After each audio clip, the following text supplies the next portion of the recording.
শুরু হলো সব খবর। যমুনা টেলিভিশনের নিয়মিত আয়োজনে আপনাদের সবাইকে স্বাগত জানাচ্ছি আমি নাবিলা সোহার।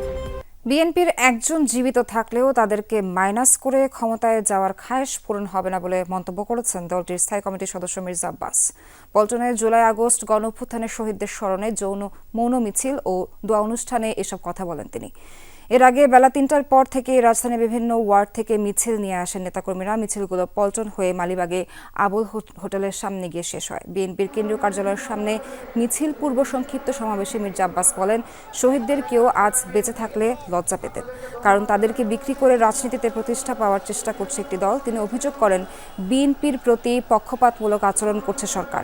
নির্বাচন না দিলে মানুষ ভেবে নিবে আপনারা দেশকে অশান্ত করার চেষ্টা করছেন। বিএনপি 17 বছর রাজপথে আন্দোলন করেছে দেশের মানুষের গণতন্ত্রের জন্য, ভোটের অধিকারের জন্য। আর আজকে সেই সুযোগ নিয়ে বিএনপিকে নিশ্চিহ্ন করে দিয়ে আপনারা ক্ষমতায় যাওয়ার চেষ্টা করতেছেন। বিএনপির একটা নেতা কর্মী জীবিত থাকতে কখনোই আপনাদের খায়েশ কখনো পূরণ হবে না। এই মাসে জুলাই সনদ না হলে অন্তর্বর্তী সরকার ও ঐকমত্য কমিশন দায়ী থাকবে, এ মন্তব্য করেছেন বিএনপির স্থায়ী কমিটির সদস্য সালাউদ্দিন আহমেদ। বিকেলে 24-এর গণঅভ্যুত্থানে শহীদদের স্মরণে ঢাকা মহানগর উত্তর বিএনপি আয়োজিত মৌন মিছিল পূর্ব সমাবেশে এ কথা বলেন তিনি। সালাউদ্দিন আহমেদ আরও বলেন, যারা আগে স্থানীয় সরকার নির্বাচন ও পিআর পদ্ধতিতে ভোট চায় তাদের উদ্দেশ্য অসৎ। স্থানীয় সরকার নির্বাচনের কোনো ম্যান্ডেট এ সরকারের নেই। অন্তর্বর্তী সরকারকে বিএনপি তত্ত্বাবধায়ক সরকার হিসেবে দেখে বলে জানান তিনি। গণতান্ত্রিক শক্তিগুলোর মধ্যে বিভক্তি সৃষ্টির নানা ষড়যন্ত্র চলছে বলেও মন্তব্য করেন সালাউদ্দিন আহমেদ। জনগণকে সঙ্গে নিয়ে ফ্যাসিবাদ বিরোধী জাতীয় ঐক্য সমুন্নত রাখার আহ্বান জানান তিনি। পরে মৌন মিছিলটি মিরপুরের পল্লবী থেকে শুরু হয়ে বিভিন্ন সড়কে প্রদক্ষিণ করে। কথার সত্য শতকরা শতভাগ প্রস্তাবে হয়তো গণতন্ত্রের মধ্যে সবাই একমত হতে নাও পারে, সেইটাই আমাদের জন্য গণতন্ত্রের বিউটি। গণতন্ত্রের সৌন্দর্য হলো আমরা সর্ববিষয়ে হয়তো একমত হব না, কিন্তু আমরা জাতির স্বার্থে, জনগণের স্বার্থে, দেশের স্বার্থে, গণতন্ত্রের স্বার্থে আমরা সবাই একই রাস্তায় ঐক্যবদ্ধভাবে এগিয়ে যাব। এটাই হচ্ছে আপনাদের শপথ। গোপালগঞ্জে এনসিপির সমাবেশকে ঘিরে হামলা ও সহিংসতার ঘটনায় জারি করা কারফিউর সময়সীমা বাড়ানো হয়েছে আবারও। চলমান কারফিউ শুক্রবার সন্ধ্যা 6টা থেকে বহাল থাকবে শনিবার সকাল 6টা পর্যন্ত। এদিকে বুধবারের ওই হামলা ও সহিংসতার ঘটনায় 2 দিন পর মামলা দায়ের করা হয়েছে সদর থানায়। নতুন করে গ্রেফতার করা হয়েছে 20 জনকে। অন্যদিকে বুধবারের সংঘর্ষে গুলিবিদ্ধ আরও একজনের মৃত্যু হয়েছে। টানা 39 ঘন্টা পর শুক্রবার সকাল 11টা থেকে মাত্র 3 ঘন্টার জন্য শিথিল করা হয় কারফিউ। এতেই স্বস্তিতে ফিরেন গোপালগঞ্জের মানুষ। এ সময়ে সেরে নেন নিত্যদিনের প্রয়োজনীয় কাজ, বাজার সদাই। কাটতে শুরু করে উদ্বেগ, উৎকণ্ঠা। কারফিউর টাইমে অবশ্য আমরা একটু মানিয়েই চলি। এখন তো 12টার থেকে 2টা পর্যন্ত কারফিউ যেহেতু নাই, আমাদের একটু বাজারঘাট করা লাগে, এই জন্য আমরা বাড়ি আসছি। শিথিল হওয়ার জন্য কিছুটা এখন হাট বাজার নিত্য প্রয়োজনীয় জিনিসের জন্য মানুষ কিছুটা বেরোচ্ছে, তাও ছুটছে। 2টের আগে তারা ঘরে ফিরবে এই কারণে। আজকে তো যাও 2-4 জন লোকজন দেখা যাচ্ছে, গাড়ি ঘোড়া চলতেছে। 2 দিন তো গেছে একেবারে করুণ অবস্থা। বেলা 2টায় আবারও শুরু হয় কারফিউ। অলিতে গলিতে বাড়তে থাকে আইন শৃঙ্খলা বাহিনীর টহল। আবারও ঘরে ঢুকে পড়েন সাধারণ মানুষ। আগের রাতে চিরুনি অভিযানে নতুন করে গ্রেফতার করা হয় আরও 20 জনকে। তবে অযথা হয়রানি না করার অনুরোধ সাধারণ মানুষের। খুব ভোগান্তিতে আছি, গরিব মানুষ, লোন ফোন আছে, এইভাবে চললে তো আমরা বাঁচতে পারবো না। আমরা দিন আনে দিন খাই, আমরা যদি কাজে বিরতি না পারি, তো পয়সা যদি কামাই না করতে, বাজার করবো বা কি দিয়ে, আর খাবো বা কি, আর চলবো বা কেমনি, ফ্যামিলি নিয়ে খুব কষ্টের ভিতরে আছি আমরা। বাড়ির থেকে তো বেরোতে পারতেছে কম, কর্মস্থলে অনেকজন আসতেছে, আবার কারফিউ চলতেছে এটার ভিতরে। ব্যবসা বাণিজ্য আমাকে একেবারে খুবই খারাপ, মানে শিথিল আছে, স্বাভাবিক ভালো আছে পরিস্থিতি, কিন্তু আমাকে লোকজন নাই, কেনা বেচা খুব দাগি নষ্ট হয়ে যাচ্ছে। এদিকে বুধবারের সংঘর্ষ ও হামলার ঘটনায় সন্ত্রাস বিরোধী আইনে 75 জনের নাম উল্লেখ করে এবং অজ্ঞাতনামা আরও 400 জনকে আসামি করে মামলা দায়ের হয়েছে সদর থানায়। যারা আপনার ভিডিওতে আছে অনেক ছিল ছোট ছোট বাচ্চা, যারা আমাদেরকে আক্রমণ করেছে বা করেছে। তো ওনাদেরকে তো এখন পাওয়া যাচ্ছে না শহরে। আমরা তো চিরুনি অভিযান চালাচ্ছি, প্রত্যেকটা এলাকায় এলাকায় আমরা চিরুনি অভিযান চালাচ্ছি, বিশেষ করে শহর কেন্দ্রিক আমার যে ইসে। তো এখন এটা তো মামলা তো হয়েছে, মামলা নিয়মিত মামলা রুজু হয়েছে। এদিকে বুধবারের সংঘর্ষে গুলিবিদ্ধ রমজান মুন্সির মৃত্যু হয়েছে ঢাকা মেডিকেল কলেজ হাসপাতালে। এ নিয়ে এই ঘটনায় প্রাণ গেল 5 জনের। কারফিউয়ের কারণে এখনো ঘরের বাইরে মানুষের আনাগোনা কম থাকলেও অনেকটাই স্বাভাবিক হতে শুরু করেছে পরিস্থিতি। স্থানীয়রা বলছেন, যারা এই ঘটনার সঙ্গে জড়িত তাদের চিহ্নিত করে দ্রুত গ্রেফতার করা হোক। উৎকণ্ঠা কাটিয়ে স্বাভাবিক জীবনযাত্রায় ফিরতে চান তারা। আরিফুর রহমান সবুজ, যমুনা নিউজ, গোপালগঞ্জ। এনসিপির কর্মসূচির অন্তত 4 দিন আগে থেকে গোপালগঞ্জ জুড়ে ছিল চাপা উত্তেজনা। আশপাশের বিভিন্ন জেলা এবং উপজেলা থেকে জড়ো করা হয়েছিল বহিরাগতদের। কর্মসূচির দিন গোপালগঞ্জের 5 উপজেলার অন্তত 14টি স্পট ছিল মূল টার্গেট। শান্তিপূর্ণভাবে সমাবেশ শেষ করার পর এই মঞ্চটি থেকে নেমে এনসিপি নেতারা যখন বের হন, তার কিছুক্ষণের মধ্যেই গোপালগঞ্জের লতিফপুর ইউনিয়নের উত্তর পূর্ব এই কোণাটি থেকে অতর্কিতভাবে হামলা চালানো হয় এনসিপি নেতাকর্মীদের উপর। এরপরেই মূলত গোপালগঞ্জের শহরের আশেপাশের যে গলিগুলো রয়েছে সেই গলিগুলো থেকে বের হয়ে আসেন আওয়ামী লীগ, যুবলীগ এবং ছাত্রলীগ নেতাকর্মীরা। আটকে পড়েন এনসিপি নেতারা। তারা বলছেন, এই হামলাটি ছিল পুরোটাই পূর্ব পরিকল্পিত। এনসিপির গাড়িবহর যখন পিছু হটে পুলিশ সুপারের কার্যালয়ে, তখন অদূরেই কোটপাড়া মসজিদ মাইকে ঘোষণা দিয়ে জড়ো করা হচ্ছিল হামলাকারীদের। মুহূর্তেই শহরের চারপাশের প্রবেশপথ এবং বাইরের অন্তত 8টি স্পট এবং অলিগলিতে জড়ো হয় হাজারো মানুষ। ইটপাটকেল ছুটতে থাকে তারা। স্থানীয়রা বলছেন, বুধবারের হামলায় যারা সামনের সারিতে ছিল তাদের কাউকে কখনোই এলাকায় এর আগে দেখা যায়নি। গোপালগঞ্জের লোকের ফেস তো কম বেশি চিনি ছেলেপেলেদের, কিন্তু যে মানুষ আসছে এখানে ওই ক্যামেরায় দেখলাম, তাতে বাইরের লোক ছিল প্রচুর। তাতে আমার ধারণা তাদের দলীয় কর্মী যারা বাইরের অন্যান্য জেলার, তারাও এখানে আসছে জিনিসটাকে সামলানোর জন্য। এনসিপির কর্মসূচি ঘিরে এমন অপ্রীতিকর কিছু ঘটতে পারে এমন আলোচনা ছিল আগের 4 দিন ধরে, যদিও স্থানীয় অনেকে ওই দিনের ঘটনার জন্য দায়ী করেছেন এনসিপি নেতাদের। যখন দেখে যে এলাকার মানুষ মরতেছে, তখন কিন্তু দেখবেন কি যে একটা ঘটনা যখন ঘটে যায়, তখন চিন্তা করে না যে কি উদ্দেশ্যে ঘটনা ঘটছে। তখন ভাবে যে আমার এলাকার ছেলে মারা যাচ্ছে বা ঘটনা ঘটলো, তখন সেই উদ্দেশ্যে কিন্তু আসে।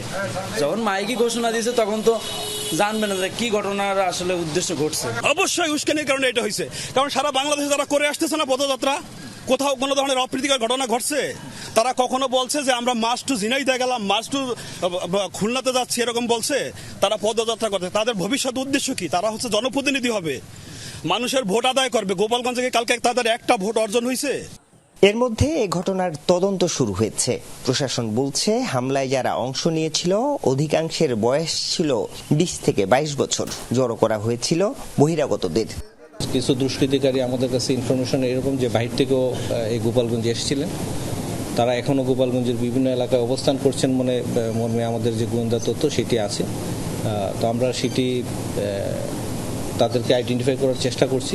স্থানীয়রা বলছেন, রাজনৈতিক বিভিন্ন কর্মসূচি ঘিরে উত্তাপ ছড়ালেও এর আগে এমন সহিংস ঘটনা দেখেনি গোপালগঞ্জের মানুষ। আরিফুর রহমান সবুজ, যমুনা নিউজ, গোপালগঞ্জ। পিআর পদ্ধতি, জুলাই গণহত্যা দৃশ্যমান বিচার এবং লেভেল প্লেইং ফিল্ড নিশ্চিত সহ 7 দফা দাবি জনগণের কাছে পৌঁছে দিতেই জাতীয় সমাবেশ করছে জামায়াতে ইসলামী। দুপুরে সোহরাওয়ার্দী উদ্যানে সমাবেশস্থল পরিদর্শনে এসে এমনটাই জানান দলটির সেক্রেটারি জেনারেল অধ্যাপক মিয়া গোলাম পরওয়ার। তিনি বলেন, মঞ্চ প্রস্তুত সহ যাবতীয় কাজ এখনো চলমান, তবে নির্ধারিত সময়ের আগে সেগুলো শেষ হবে। সমাবেশস্থলে আগত জনসাধারণের সার্বিক নিরাপত্তা নিশ্চিত করা হবে। জামায়াতের আয়োজনে স্বতঃস্ফূর্তভাবে দেশের সব পর্যায়ের নেতাকর্মীরা অংশ নেবেন। তাদের সুবিধার্থে মেডিকেল বুথ, খাবার পানি ও পয়ঃনিষ্কাশনের ব্যবস্থাও রাখা হয়েছে। আগামীকাল নগরবাসী কিছুটা ভোগান্তিতে পড়বেন, এ কারণে ক্ষমাও প্রার্থনা করেন জামায়াতের সেক্রেটারি জেনারেল। আইন শৃঙ্খলা রক্ষায় আমরা সরকারের স্বরাষ্ট্র উপদেষ্টা, ডিএমপি পুলিশ কমিশনার, অন্যান্য এজেন্সির সাথে কথা বলেছি। ওনারা চেষ্টা করছেন, ওনারা আশ্বস্ত করেছেন সাধ্য অনুযায়ী প্রশাসনিক সহযোগিতা তারা দেবেন। নারায়ণগঞ্জের নিতাইগঞ্জ থেকে বের হয়ে এনসিপির পদযাত্রা চাষারায় বিজয়স্তম্ভের সামনে পৌঁছেছে। সেখানে অনুষ্ঠিত হচ্ছে পথসভা। এর আগে সকালে মুন্সিগঞ্জ শহরে কৃষি ব্যাংকের সামনে পথসভায় অংশ নেন এনসিপির কেন্দ্রীয় নেতারা। সেখানে দলের আহ্বায়ক নাহিদ ইসলাম বলেন, হামলা চালিয়ে এনসিপিকে দমন করা যাবে না, মুজিববাদের বিরুদ্ধে লড়াই চলবে। উত্তরাঞ্চলের মুখ্য সংগঠক সার্জিস আলম বলেন, গোপালগঞ্জ সন্ত্রাসীদের আস্তানায় পরিণত হয়েছে। শুধু গোপালগঞ্জই নয়, দেশের যেখানে ফ্যাসিবাদ থাকবে ঐক্যবদ্ধভাবে তাদের প্রতিহত করা হবে। এরপর শহরের কেন্দ্রীয় জামে মসজিদে নামাজ আদায় করেন জাতীয় নাগরিক পার্টির নেতাকর্মীরা।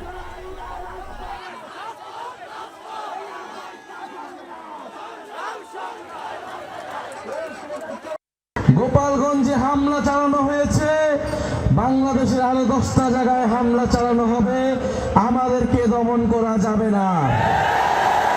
মুজিববাদের বিরুদ্ধে যে লড়াই, যে যুদ্ধ আমরা ঘোষণা করেছি গণ অভ্যুত্থানের মধ্য দিয়ে, ফ্যাসিবাদী ব্যবস্থা বিলোপের যে লড়াই আমরা শুরু করেছি, এই লড়াই সমাপ্ত না করে আমরা শেষ থামবো না। বাংলাদেশের স্টারলিংকের কার্যক্রম বাস্তবায়নে সরকারের সহযোগিতার প্রশংসা করেছেন স্পেস এক্সের ভাইস প্রেসিডেন্ট লরেন ড্রেয়ার।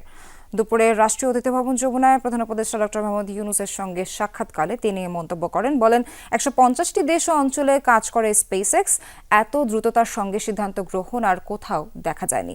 কৃতজ্ঞতা জানিয়ে লরেন ড্রেয়ার বলেন, বাংলাদেশের সঙ্গে ঘনিষ্ঠভাবে কাজ করতে আগ্রহী তারা।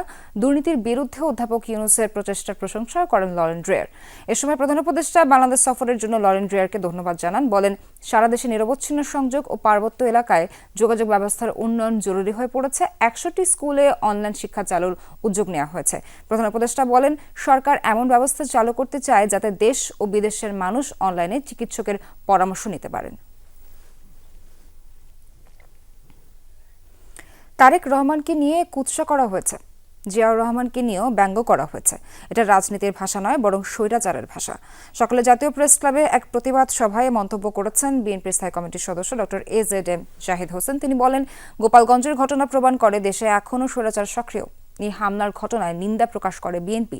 তিনি বলেন, ষড়যন্ত্রের মাধ্যমে চোরাই পথে কেউ কেউ আগামীতে ক্ষমতায় আসার চেষ্টা করছে, কিন্তু জনগণ তা মেনে নেবে না। দেশের মানুষের মধ্যে আইন নিজের হাতে তুলে নেওয়ার প্রবণতা বাড়ছে বলেও মন্তব্য করেন বিএনপি নেতা ডক্টর জাহিদ। মিটফোর্ড হত্যাকাণ্ড নিয়ে তিনি বলেন, এই ঘটনায় দলীয় ট্যাগ দেওয়া যাবে না। অন্যায় যারা করবে তাদের আইনের আওতায় আনা সরকারের দায়িত্ব। সারাটি জীবন উনি উৎসর্গ করেছেন দেশের জন্য। তাকে নিয়েও ব্যঙ্গ করতে অনেকেই কুণ্ঠাবোধ করলেন না। রাজনীতি করেন, রাজনীতির শিষ্টাচার ভুলে গেলেন, রাজনীতির ভাষা ভুলে পরশ্রীকাতরতায় নেমে পড়লেন। এটি তো আর যাই হোক রাজনীতির ভাষা নয়, এটি স্বৈরাচারের ভাষা। নৈরাজ্য সৃষ্টির রাজনৈতিক ফায়দা লোটার জন্য সমাজে মব জাস্টিস তৈরি করা হচ্ছে, এ মন্তব্য করলেন সাবেক আইজিপি মোহাম্মদ আশরাফুল হুদা। বলেন, নির্বাচন অনুষ্ঠিত হলেই বন্ধ হবে মব জাস্টিস। সকালে ডিবেট ফর ডেমোক্রেসি আয়োজিত এক অনুষ্ঠানে এসব কথা বলেন তিনি। ডিবেট ফর ডেমোক্রেসির চেয়ারম্যান বলেন, মব কালচার গণতন্ত্রের অভিযাত্রাকে কলঙ্কিত করছে। মব সন্ত্রাস প্রতিরোধে করণীয় নিয়ে ডিবেট ফর ডেমোক্রেসির আয়োজন করে ছায়া সংসদের। বিতর্ক অনুষ্ঠানে অংশ নেয় স্যার সলিমুল্লাহ মেডিকেল কলেজ ও সাউথ ইস্ট ইউনিভার্সিটির শিক্ষার্থীরা। জয়পুরহাটে নারী ফুটবলারদের উপরে হামলা হয়েছে মব সন্ত্রাসের মাধ্যমে। এটি কখনো বিচারের দীর্ঘসূত্রতার জন্য দায়ী হতে পারে না। মাননীয় স্পিকার, তাদের বিরুদ্ধে কঠোর থেকে কঠোরতর ব্যবস্থা নেওয়া হতো, তখন কিন্তু আজকে আমাদের এই মব সন্ত্রাস দেখতে হতো না। প্রধান অতিথি ছিলেন সাবেক আইজিপি মোহাম্মদ আশরাফুল হুদা। রাজনৈতিক ফায়দা লুটতে এবং নির্বাচনকে বিলম্বিত করতে সমাজে মব জাস্টিস তৈরি করা হচ্ছে, এ মন্তব্য করেন তিনি। মব ভায়োলেন্স কেবলমাত্র ভুক্তভোগীরা বা আমি বিচার পাইনি সেই আউটবাস্ট অফ সেন্টিমেন্ট থেকে যে হচ্ছে তা না। কিছু লোক নৈরাজ্য সৃষ্টি করার জন্য, কিছু লোক রাজনৈতিক ফায়দা হাসিল করার জন্য। প্রপার একটা ইলেকশন যদি ঠিক মতো হয়, মানুষ ভোট দিয়ে যদি তার পছন্দ মতো ক্যান্ডিডেটকে নিয়ে আসতে পারে সংসদে, আই এম শিওর অবস্থার অনেক উন্নতি হবে। এবং ওখান থেকে যারা আমাদেরকে পিছনে ফিরিয়ে রাখতে চায়, তাদের একটা চেষ্টা এর মধ্যে থাকতে পারে এই সমস্ত ঘটনা সৃষ্টি করার জন্য। কাজে এরকম একটা ফোর্স যে কাজ করছে ইলেকশনকে পিছিয়ে দেওয়ার জন্য, এটা অনস্বীকার্য। অনুষ্ঠানে ডিবেট ফর ডেমোক্রেসির চেয়ারম্যান বলেন, দেশে মব সন্ত্রাস চলতে থাকলে ব্যর্থ রাষ্ট্রে পরিণত হবে বাংলাদেশ। একই সাথে দেশ বিদেশে বিনিয়োগ বাধাগ্রস্ত হবে।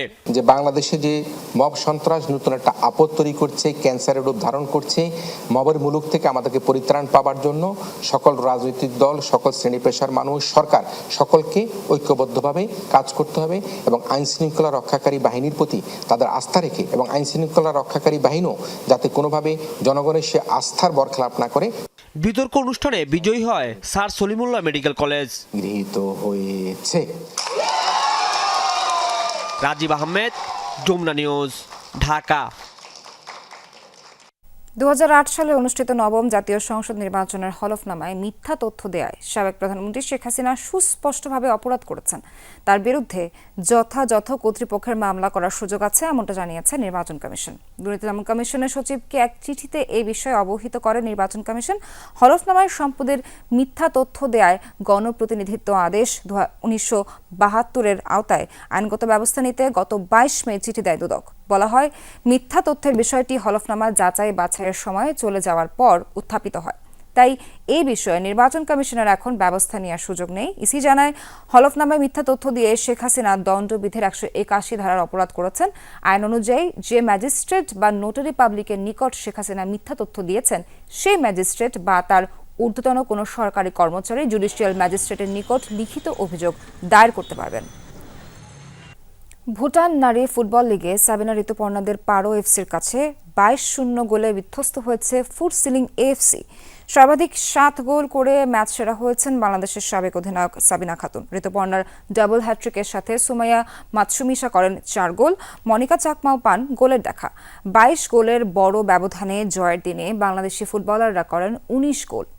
খেলার শুরু থেকে অপ্রতিরোধ পারো এফসিকে আটকাতে হিমশিম খায় ফুট সিলিং। সাবিনা ঋতুপর্ণাদের আক্রমণে ভেঙে পড়ে তাদের রক্ষণ। প্রথমার্ধে 11 গোল হজমের পর দ্বিতীয়ার্ধে আর ঘুরে দাঁড়াতে পারেনি তারা। আক্রমণের ধার অব্যাহত রেখে 22-0 গোলের জয় নিয়ে মাঠ ছাড়ে পারো এফসি।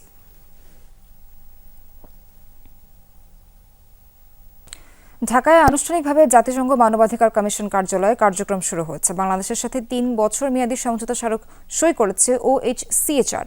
বাংলাদেশকে মানবাধিকার বিষয়ে সুরক্ষা সহায়তা দিতেই এই সমঝোতা স্মারক সই। জাতিসংঘের পক্ষে তাতে স্বাক্ষর করেন UN high commission Volker Turk. Bangladesh সরকারের পক্ষে স্বাক্ষর করেন পররাষ্ট্র সচিব আসাদ আলম সিয়াম। গত বছরের আগস্ট মাস থেকে বাংলাদেশের জাতিসংঘ মানবাধিকার দফতরের সম্পৃক্ততা উল্লেখযোগ্যভাবে বৃদ্ধি পেয়েছে। মানবাধিকার সংস্কার এগিয়ে নিতে এবং গণবিক্ষোভ দমনের ঘটনায় বিস্তৃত তথ্য অনুসন্ধান চালাতে দেশের বিভিন্ন অংশীজনের সঙ্গে কাজ করছে সংস্থাটি। বিভিন্ন ক্ষেত্রে প্রশিক্ষণ ও কারিগরি সহায়তা প্রদান করবে নতুন এই মিশন, যাতে দেশীয় ও আন্তর্জাতিক মানবাধিকার প্রতিশ্রুতি পূরণে সহায়তা করা যায়। গোপালগঞ্জে জুলাই যোদ্ধাদের ওপর হামলা, আইনশৃঙ্খলার অবনতি ও ঢাকায় জাতিসংঘের মানবাধিকার অফিস খোলা প্রতিবাদে বিক্ষোভ করেছে ইসলামী আন্দোলন। জুমার নামাজ শেষে বায়তুল মোকাররম উত্তর গেটে এই বিক্ষোভ হয়। এর আগে সমাবেশে বক্তারা বলেন, গোপালগঞ্জে জুলাই যোদ্ধাদের ওপর হামলা নিকারজনক ও বর্বরোচিত। তারা বলেন, ফ্যাসিস্ট আওয়ামী লীগকে শুধু গোপালগঞ্জ থেকে নয়, পুরো বাংলাদেশ থেকে নিশ্চিহ্ন করতে হবে। 1 বছর অতিবাহিত হলেও এই নিষিদ্ধ সংগঠনকে নিশ্চিহ্ন করতে না পারা সরকারের ব্যর্থতা বলেও মন্তব্য করেন তারা। এ সময় আইনশৃঙ্খলা বাহিনীর ব্যর্থতার কথাও তুলে ধরেন দলটির মহাসচিব। আমরা একটি বাধ্য হয়েছে আজকে 1 বছর নয়, প্রায় প্রত্যেকটা সেক্টর, বিশেষ করে প্রশাসন, বিচার বিভাগ, সবই সংস্কার প্রয়োজন। শুধু তাই না, নির্বাচন কমিশনের সংস্কার কথা বলেছিলাম। কেন নির্বাচন কমিশন সংস্কার না হলে আবার সেই পূর্বের জায়গায় ফিরে যেতে হবে। সালিশের মধ্যে তুচ্ছ ঘটনাকে কেন্দ্র করে রাজধানীর আদাবরে ডিম ব্যবসায়ীর গুলিতে প্রাণ গেছে প্রাইভেট কার চালক ইব্রাহিমের। অনুসন্ধানে জানা গেছে, এই সালিশে বসার আগে ইব্রাহিমের সাথে মোবাইলে উত্তপ্ত বাক্য বিনিময় হয় ডিম ব্যবসায়ী সজীবের। এরপর সালিশে হয় হাতাহাতি। এক পর্যায়ে ব্যাগে থাকা বিদেশি পিস্তল দিয়ে ইব্রাহিমকে লক্ষ্য করে 2 রাউন্ড গুলি ছোড়ে সজীব। নির্মমী হত্যাকাণ্ডের দৃষ্টান্তমূলক শাস্তি চায় ইব্রাহিমের পরিবার। আশিক মাহমুদের প্রতিবেদনে থাকছে বিস্তারিত।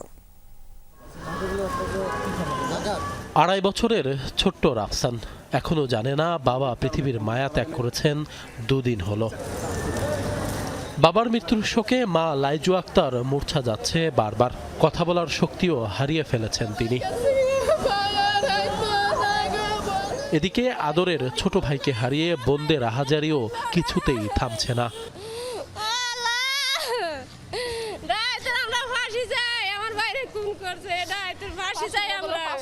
আমার বাইরে বিনা দোষে হত্যা করছে, এর ফাঁসি চাই আমরা, আর কিছু চাই না। গত বুধবার রাতে আদাবরের নবোদয় হাউজিংয়ে ভাতিজার বিরোধের মীমাংসা করতে ডিম ব্যবসায়ী সজীবের সাথে সালিশে বসে ইব্রাহিম। সালিশের এক পর্যায়ে হাতাহাতি হয় দুজনের। এ সময় দোকান থেকে বেরিয়ে ব্যাগ থেকে পিস্তল বের করে 2 রাউন্ড গুলি ছোড়ে সজীব, যার একটি ইব্রাহিমের বুকে বিদ্ধ হয়। পুরো ঘটনাটি ধরা পড়ে সেখানকার সিসি ক্যামেরায়। ডিম ভাঙে গেছে ব্যান উল্টে, ডিম ভাঙা যাওয়ার পরে তখন হেরা আবার আমার মারধর করছে। চাচারা জানার পরে চাচা কোথায় কাছে ঠিক আছে তুই সুস্থ হয়ে নে, আর আমি ঢাকার বাড়ি ফিরে আসি, ঢাকার বাড়ি ফিরতে না আনি, তারপরে এটা লইয়া পয়সালত বমু। পরে ধরেন কালকে এটা নিয়ে পয়সালত বইছিল, মানে কথা করার মধ্যে একটা থাবর মারছে আমার চাচারে সজীব ভাই।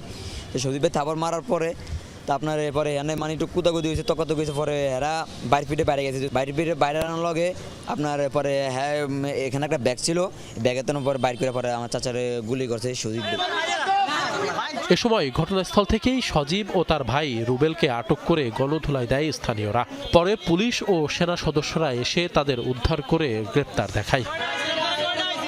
গ্রেপ্তারকৃত সজীবের কাছ থেকে উদ্ধার করা আগ্নেয়াস্ত্রটি অত্যাধুনিক বিদেশি পিস্তল। প্রশ্ন উঠেছে, একজন ডিম ব্যবসায়ীর কাছে এমন আধুনিক অস্ত্র কিভাবে এলো? ব্যবসায়ীর কাছে কিভাবে অস্ত্র থাকে? ওই ব্যবসায়ী নয়, ব্যবসায়ী তো আর একটা লেস হয়, অরিজিনাল হয় সন্ত্রাস। যার কাছে পিস্তল থাকতে পারে সে তো সাধারণ মানুষ না। প্ল্যান করা না থাকলে এই সাধারণ জিনিসের ভিতরে ও তো অস্ত্র নিয়ে আসবে না। আর ও সাধারণ একটা ডিম ব্যবসায়ী, যদি ও সন্ত্রাস না হয় ওর কাছে তো অস্ত্রও থাকবে না। পুলিশ বলছে আসামিদের রিমান্ডে এনে জিজ্ঞাসাবাদ করে অস্ত্রের উৎস খুঁজে বের করা হবে। এটা পরবর্তীতে ফার্দার তদন্তে আমরা হয়তো বের করতে পারবো আসলে এরা অস্ত্রটা কিভাবে পেল, কিংবা এই ডিম ব্যবসার আড়ালে অন্য কোনো ব্যবসা রয়েছে কিনা। প্রকাশ্যে এমন গোলাগুলি আর একের পর এক মানুষের প্রাণহানির ঘটনায় উদ্বিগ্ন মোহাম্মদপুর ও আদাবরবাসী। আশিক মাহমুদ, যমুনা নিউজ, ঢাকা। পাথরের নিচ থেকে হাতে লেখা সাহায্যের চিরকুট থেকে উদ্ধার করা হলো জঙ্গলে হারিয়ে যাওয়া মা ও ছেলেকে। যুক্তরাষ্ট্রের ক্যালিফোর্নিয়া অঙ্গরাজ্যে ঘটেছে অভূতপূর্ব এ ঘটনা। আমি ও আমার ছেলের সম্পূর্ণ যোগাযোগ বিচ্ছিন্ন অবস্থায় রয়েছে। ফোন সার্ভিস না থাকায় কোনো রকম সাহায্য চাইতে পারছি না। আমরা হাঁটছি সড়কের দিকে, আমাদের অনুগ্রহ করে সাহায্য করুন। কয়েকটি চিরকুটে এই ছোট্ট সাহায্য প্রার্থনা লিখে তার জায়গায় জায়গায় পাথর চাপা দিয়ে পথ খুঁজতে থাকে ক্যালিফোর্নিয়ার গহীন বনে হারিয়ে যাওয়া 49 বছর বয়সী নারী ও তার 9 বছর বয়সী শিশুপুত্র। এরকমই একটি চিরকুট খুঁজে পেয়ে সাহায্য চেয়ে ফোন করে এক ব্যক্তি।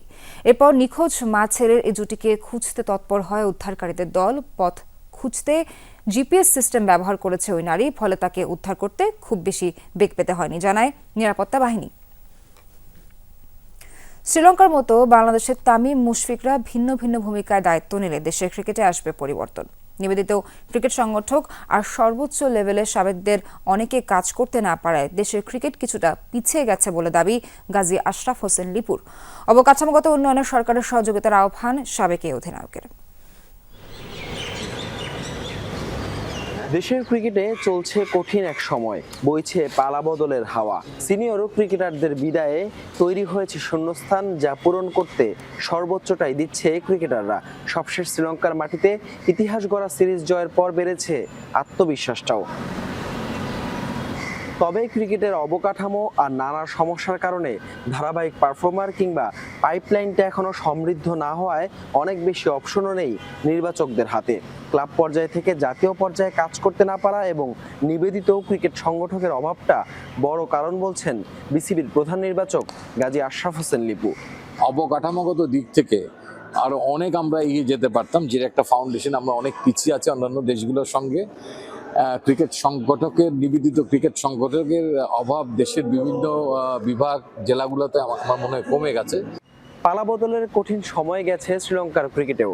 তবে সনাত জয়সুরিয়া, উপুল থারাঙ্গা, অজন্তা মেন্ডিস, উপুল চান্দানাদের মতো গ্রেটরা দায়িত্ব নেওয়ার পর আবারও ঘুরে দাঁড়ায় লঙ্কানরা। তামিম মুশফিকরাও ভিন্ন ভিন্ন ভূমিকায় দায়িত্ব নিলে বড় পরিবর্তনই আসবে আশা সাবেকেই অধিনায়কের। তামিমরা কয়েকজন আছেন যারা অনেক মেধা রাখেন, তারা খুব কমপ্লিমেন্ট করতে পারবেন খুব ইজিলি। এরপরে তাসকিনদের জেনারেশন এভাবে কিন্তু কন্টিনিউসলি আসতে থাকবে এবং আমার মনে হয় যে তখন যদি তারা নিজেদেরকে ঠিকভাবে তৈরি করে, কেউ হয়তো কোচিংয়ে, কেউ হয়তো অ্যাডমিনিস্ট্রেশনে, কিংবা কেউ হয়তো ক্রিকেট প্ল্যানিংয়ে, এভাবে জড়িয়ে গেলে আমার মনে হয় এরপরের ধাপটা আমরা অনেকখানি এগিয়ে যেতে পারবো। বর্তমান বা সাবেক তারকাদের হাত ধরে দেশের ক্রিকেট বদলাবে যেমন বিশ্বাস, তেমনি অবকাঠামো উন্নয়নে সরকারের সহযোগিতারও আহ্বান গাজী আশরাফ হোসেন লিপুর। ক্রিকেট উন্নয়নের জন্য অনেকগুলো রোল আছে, সেই রোলগুলোতে আমার মনে হয় যে তাদের আসতেই হবে। হাসান আল মারুফ, যমুনা স্পোর্টস, কলম্বো, শ্রীলঙ্কা। 4 দফা দাবি আদায়ের লক্ষ্যে কেন্দ্রীয় শহীদ মিনারে মহাসমাবেশ কর্মসূচি পালন করেছেন সরকারি প্রাথমিক বিদ্যালয়ের শিক্ষকরা। সকাল 10:30টায় বাংলাদেশ প্রাথমিক শিক্ষক সমিতির ব্যানারে এই কর্মসূচি শুরু হয়। সমাবেশে বক্তারা জানান যে 45 জন প্রধান শিক্ষক আদালতে রিট করেছেন, শুধু তাদের 10ম গ্রেড বাস্তবায়নের কাজ করছে প্রাথমিক শিক্ষা অধিদপ্তর। কিন্তু যারা মামলা করেননি তাদের 10ম গ্রেড কবে বাস্তবায়ন হবে সেই দাবিতে এই মহাসমাবেশের ডাক দেওয়া হয়। বলেন, প্রাথমিকের সব প্রধান শিক্ষকের 10ম গ্রেড বাস্তবায়ন করতে হবে। বাকি দাবিগুলোর মধ্যে রয়েছে সহকারী শিক্ষকদের 11তম গ্রেডে বেতন ভাতা দেয়া। শিক্ষকের মর্যাদা শুধু কথার মধ্যে থাকলে হবে না, রাষ্ট্রীয় সংস্কারের মধ্যে শিক্ষকের মর্যাদা নির্ধারণ করবার প্রয়োজন হয়েছে। বাংলাদেশে শিক্ষাকে একদম মাটির নিচে ঢুকিয়ে দেওয়া হয়েছে। সবচেয়ে খারাপ অবস্থা হচ্ছে প্রাথমিক শিক্ষার। আমাদের এই শান্তিপূর্ণ সমাবেশের মাধ্যমে সহকারী শিক্ষকদের 11তম গ্রেড, সকল শিক্ষকদের 10ম গ্রেডের জিও চাচ্ছি। একটি অর্ডারের মাধ্যমে সারা বাংলাদেশের সকল প্রধান শিক্ষকের 10ম গ্রেড বাস্তবায়নের অর্ডার নিশ্চিত করতে হবে। রাজধানীর সূত্রপুরের একটি বাসায় গ্যাসের লাইনের ছিদ্র থেকে লাগা আগুনে দগ্ধ একই পরিবারের 5 জনের সবাই মারা গেছেন। বৃহস্পতিবার রাত 11:30টায় জাতীয় বার্ন অ্যান্ড প্লাস্টিক সার্জারি ইনস্টিটিউটের আইসিইউতে চিকিৎসাধীন অবস্থায় মারা যান রিপন পেয়াদা। তার শরীরের 60% দগ্ধ হয়েছিল। এর আগে একই হাসপাতালে চিকিৎসাধীন অবস্থায় তার 3 সন্তান মারা যায়। দগ্ধ স্ত্রীও গ্রামের বাড়ি নিয়ে যাওয়ার পথে মারা যান। গত 11 জুলাই দিবাগত রাত 1টার দিকে ওই বাসায় অগ্নিকাণ্ডে 5 জন দগ্ধ হন।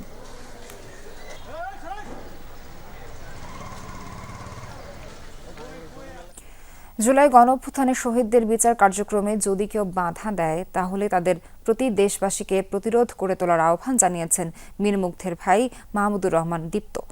বাদ জুমা এপিবিএন হেডকোয়ার্টারের কেন্দ্রীয় মসজিদে মুগ্ধের জন্য দোয়া এবং কবর জিয়ারত শেষে এই আহ্বান জানান তিনি।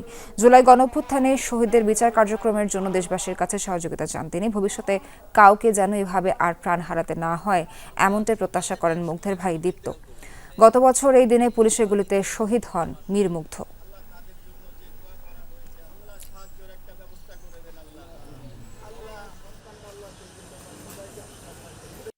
যে মন থেকে দোয়া পেয়েছি মুগ্ধর জন্য, এটা আসলে কেউ 1000 কোটি টাকা দিয়েও এই দোয়া কেনা সম্ভব না।